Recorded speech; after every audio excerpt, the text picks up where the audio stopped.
सास का कायाकल्प। राधा को अपनी सास से बहुत प्यार था। मम्मी जी, आपकी साड़ी कितनी प्यारी लग रही है। काश मैं भी आपके जैसी साड़ी पहन पाती। अरे बेटा, हमारे जमाने में तो साड़ी ही चलती थी।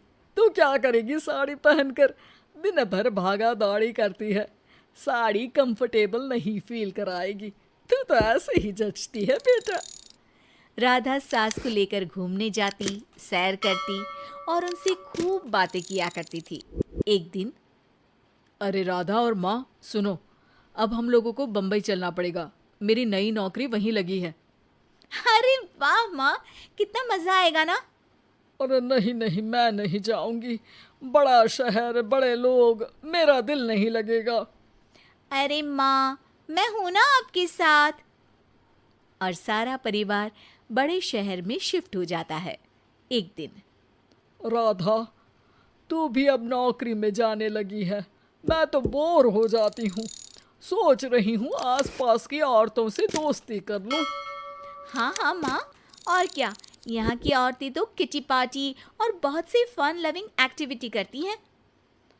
तो बेटा, दो चार फन लविंग से मुझे भी मिलवा देना।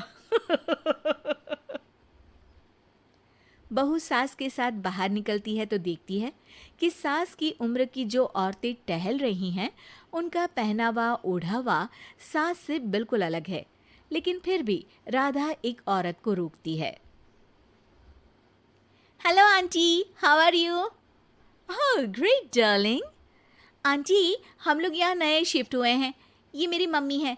क्या ये कल से आप लोगों को ज्वाइन कर सकती हैं? वो औरत सास की तरफ बड़ी ही अजीब नज़रों से देखती है, फिर कहती है, अब ठीक है, कल से भेज देना।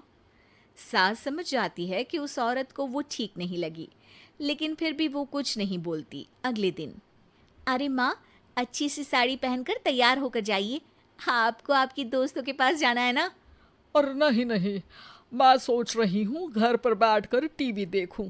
वैसे भी रामायण का नया एपिसोड आएगा।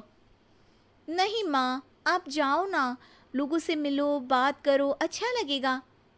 ना चाहते हुए भी सास उन लोगों के पास जाती है, लेकिन सभी सास से बुरा व्यवहार करते हैं।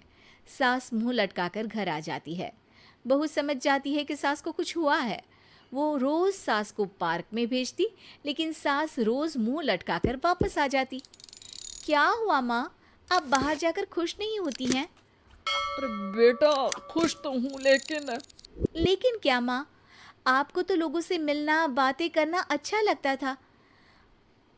मैं देख रही हूँ कि आजकल आप बाहर से आती हैं तो परेशान सी दिखती हैं। सास कुछ नहीं कहती, अपने कमरे में चली जाती है। अगले दिन राधा चुपके से सास के पीछे पार्क में जाती है। हेलो, कैसे हैं आप लोग? एक औरत मुंह बनाकर साइड हो जाती है। सभी एक दूसरे से बात करती हैं, लेकिन राधा की सास साइड में चुपचाप अकेली बैठी रहती हैं। राधा घर आती है और सास के वापस आने का इंतजार करती है। सास मुंह लटकाकर घर आती है। अरे मम्मी जी, तब से इंतजार कर रही हूँ, जल्दी तैयार हो जाइए, मार्केट जाना है। राधा सास को लेकर बाजार जाती है और उन्हें कुछ मॉडर्न कपड़े दिलाती है। अगले दिन सास उन कपड़ों को पहनकर पार्क में जाती है। Oh my god, you are looking gorgeous. Beautiful top, कहाँ से लिया? हे, मेरे घर में कल किटी है, तुम जरूर आना। अजीब औरतें हो तुम लोग। मैं रोज आती थी, तब तो तुम लोग सीधे मुंह बात भी नहीं करती थी। आज इन कपड़ों को देखकर तुम मुझे घर बुला रही हो। लेकिन सुनो, अब मुझे तुम लोगों से कोई बात नहीं करनी और ना ही दोस्ती करनी है। अरे तुम तो बुरा मान गई। वैसे दोस्ती नहीं करनी थी तो ये कायाकल्प क्यों किया? ये मेरी बहू ने किया है।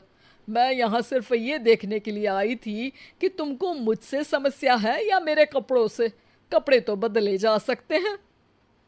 अच्छा चलो, जो भी हो, अब हम लोग तुम्हें अपने साथ रखने को तैयार हैं। लेकिन अब मुझे तुम लोग नहीं पसंद। ये बोलकर राधा की सास वहां से चली जाती है।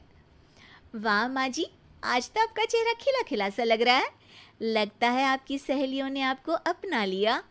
हाँ, वो तो अपनाना ही था।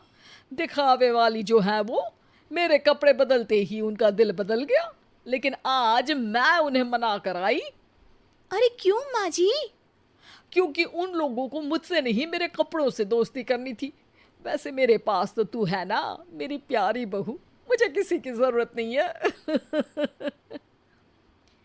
अरे नहीं नहीं माँ जी, आप ऐसा क्यों सोच रही हैं?